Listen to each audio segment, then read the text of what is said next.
चांद जीतने के बाद अब सूरज जीतने की तैयारी है। हम आज का सैटेलाइट कुछ ऐसे छोड़ रहे हैं जैसे दिल्ली में रहने वाले लड़के गुड़गांव में अपनी बुआ से मिलने जाते हैं। तो इसमें सबसे पहला सवाल ये है कि ये जो एलवन लिखा है ना, इस एलवन के मतलब क्या होते हैं? आदित्य, एलवन में जो एलवन है वो उस एलवन का मतलब क्या है, जानते हो? अगर आप साइंस बैकग्राउंड के नहीं है तो आपको नहीं पता होगा, और साइंस बैकग्राउंड में भी अगर आपने साइंस रट्टा मारी है तो आपको नहीं पता होगा, है ना? साइंस बैकग्राउंड के होने के बाद भी अगर आपने साइंस की रट्टा मारी है तो आपको नहीं मालूम होगा कि एलवन किसे कहते हैं। दूसरी बात, हम स्पेस के अंदर कम्युनिकेट कैसे करते हैं? वाईफाई होती ना, ब्लूटूथ होती ना, कोई केबल नेटवर्क है बिल्कुल नहीं। तो आखिर कम्युनिकेट करते कैसे? तो अब अंत तक बने रहे इस वीडियो के अंदर, दोनों बातों को डिस्कस करते हैं। एलवन क्या है और कम्युनिकेट कैसे करते हैं। पहली बात, एलवन क्या है? तो एलवन पे आने से पहले एक बार इस मिशन के बारे में थोड़ी बहुत आइडिया लगा लेते हैं।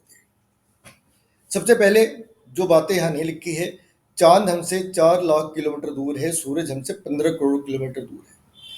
अपना एलवन, अपना जो आदित्य मिशन है, ये यहाँ से 15 लाख किलोमीटर दूर जाके रुक जाना है। यानी चंद्रयान से करीब करीब 4 गुना ज़्यादा डिस्टेंस पे जाना है। तो टाइम भी उतना ही लगना है। उसमें 40 दिन लगे थे, इसमें करीब 120 दिन लग रहे हैं। अब इसमें इसका जो बेसिक पर्पस है वो ये है कि जो सूरज की मास कम हो रही है, जो कोरोनल मास इजेक्शन है, उसके बारे में डिस्कस करना।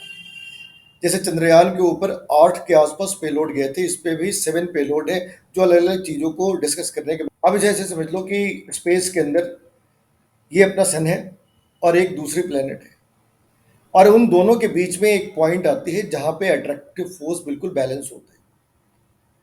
उस जगह को कहते हैं लैग्रेंज पॉइंट।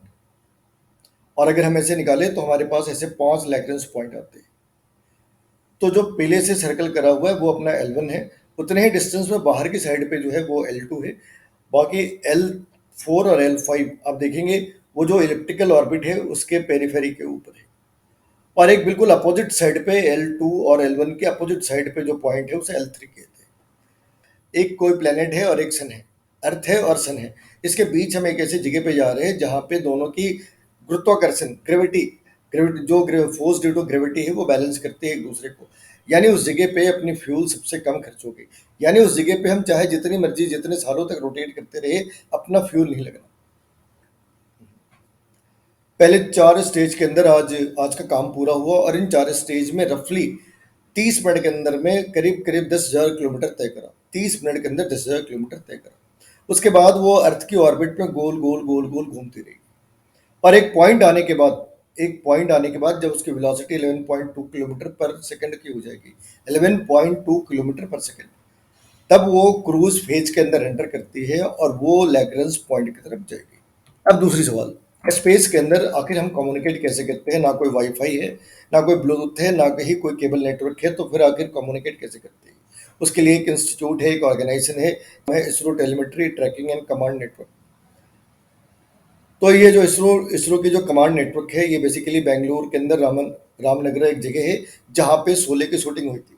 उस जगह पे ही जो पहले के इसरो के डायरेक्टर थे माधवन नायर, उन्होंने इसको बनाया।